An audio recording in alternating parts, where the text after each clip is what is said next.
us a little bit of a preview, forecast, if we will, on what you see in terms of candidates in the March 3rd election, 2020, which is very important in many respects. Terry, I think for the first time, I mean, the March 3rd has got some people confused. Many people know that I've been a staunch Republican for a long period of time. I've got a lot of great independent friends and Democratic friends. I'm almost like a lot of people in this country that I don't necessarily think it's the brand that you say that you're associated with. You really want good candidates. One of the things that became very clear in the High Desert Survey that will come out now on May 28th, and we'll talk about that later, is there's a lack of leadership within the region. I know there'll be some people politically watching this that are elected that will say, well, shame on you, Joe, for calling it out. But I think if you look across the country, people are upset with our elected officials. Robert Lovingood, who's now leaving as our supervisor, he didn't coin a phrase, but he used a phrase early on in his career about measurable results. So what I say to people is, let's take a look at the measurable results. So let's take a look at the state. We have a Senate candidate in Scott Wilks. Scott's done, I think, a great job. I mean, he's in the minority of the state Senate. He's done a great job in trying to protect us. He's done a great job in legislation. Although he's over in the Santa Clarita Valley and the Antelope Valley, this is still his district. When you call Scott or you call his office, you get immediate service. The challenge that Scott has is that he's in the minority of the Senate. And the Senate's in the minority and the Assembly's in the super minority. So trying to get anything done is rather tough. I think the thing about Scott is that Scott can reach across the aisle. He puts his differences aside. I mean, I think he's very articulate. I've heard great things from other people up in Sacramento, and I really think that he's the person that should continue to represent us. So I would strongly endorse him.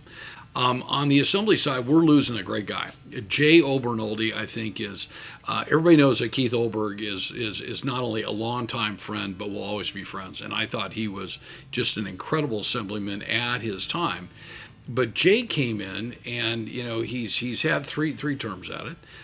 He's done a great job. He's a businessman. He has 25 employees. He has a family. He's got great kids. He's got a great wife as a partner. He understands business. That's what I think made Jay so successful. I think Jay, through his short tenure as a politician, he sat on the airport board, I think, up in Big Bear. He sat as a city councilman in Big Bear. He sat as a mayor in Big Bear. But at the end of the day, Jay understands being sued. Jay understands workers' comp. Jay understands the regulations that have been imposed. And the one thing about Jay that I'll say, if you text him or you email him, you will get a personal call back from him if he obviously knows you. Otherwise, he's got a great staff. I mean, just an incredible staff of people that do great things. He's leaving for Congress, and while some people think it's a foregone conclusion that he's going to win, I think he is. I mean, not only does he have my support, he's the right person to go to Washington. Jay is, again, a business person. He can walk across the aisle. Could Jay sit down with Nadler? Could he sit down with Schiff? Could he sit down with Pelosi and cut a deal? He could do it, and he could do it very, very well. He's very articulate. You walk into his office, there's absolutely nothing on his desk. He's totally electronic. So I think that he's going to be a great representative. I know that there's Tim Donnelly. Tim's another Republican who's been running. I've known Tim a long time, but I just don't. I think we need to send somebody back to Washington, not to continue this poking in the eye. What we just saw in the State of the Union, which was Terry, I came home from a board meeting, a special board meeting at the college. I've known my wife for 31 years. I have never seen her so upset, not even at me, over what she saw. We need to unite our country. We need to unite our party. And I think that somebody like Jay Obernoldi, he's the right guy, doesn't have a big ego. And you know what? He doesn't need the pension. So people don't know. After 3 terms, you get an automatic, I think it's $175,000 a year pension and all this medical insurance. And I think that's why we have some people maybe run for this stuff. He doesn't need it. He's a self-made man. He's got a great family, and I think that he's the right guy.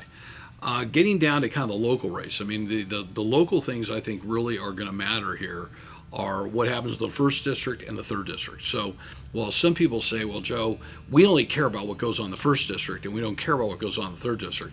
Last time I checked, the districts, well, the third district takes in the Morongo Basin and Yucca Valley and Joshua Tree and goes out to 29 Palms. And Don Rowe is the current incumbent in there. We have a lot of things in common. We have we have welfare issues and poverty issues and homelessness issues and lack of infrastructure issues, and we have lack of enough people in law enforcement to protect us or make us feel safe. So I think over in the third district, although Dawn was appointed, we have dealt with her. She's an incredibly nice lady. She's got a great story.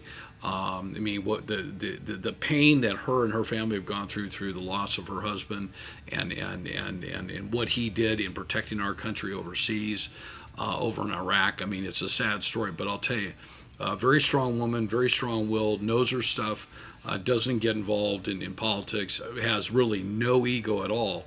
And I hope that the voters in the third district not only give her a chance, but get away from this lawsuit that was filed, that there are these backroom deals, which, maybe there were, maybe there weren't.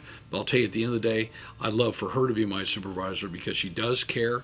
She's easily accessible. She's got a great chief of staff in Matt Knox, and she really does care. And our lines come together. So she goes out to Lucerne Valley, and you look at the great people we have in Lucerne Valley, and from Linda Gommel to Millie Rader and Dave Rader and Chuck Bell, and all those people, they really care. So our lines kind of border. And back about 7 or 8 months ago, Andy Harmio, one of the 7 families of Barstow, came to me with Leonard Purdy and David Griner and a bunch of other leaders, and said, let's do a lunch for her out in Barstow. And we did. We had 125 civic leaders and elected leaders that showed up. And we did a Los Domingos. They did a great job. They kind of helped finance it. We put up the money. I think 12 of us that put up the money. And Dawn talked from her heart and said, "This is what I'm here to do to help Barstow." So she works with Robert, and that used to be James Ramos's seat. And Barstow has 2 supervisors that kind of connected.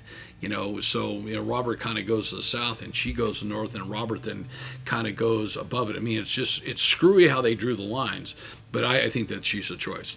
Let's get down to the first district. The first district, like the third district, has some serious issues. We're going to talk about them on May 28th, whether people like it or not. We will pack a facility up here that holds 1,900 people. We will have Dr. Sirotnik that will actually all speak for about 15 minutes. Dr. Sirotnik will speak for about 20. Dr. Husing is going to talk for about an hour about the final solutions report. And hopefully anybody that is running in the November election who doesn't necessarily win in March will really heed the advice of not only the report and not necessarily what I'm going to convey, but what the sponsors have stood up. I mean, just the other day, SCAG, Southern California Association of Governments, Darren Chidsey, who's second in command down there. I mean, Bill Yon, who's up in Big Bear, and he's the chairman. It's the largest planning organization in the world.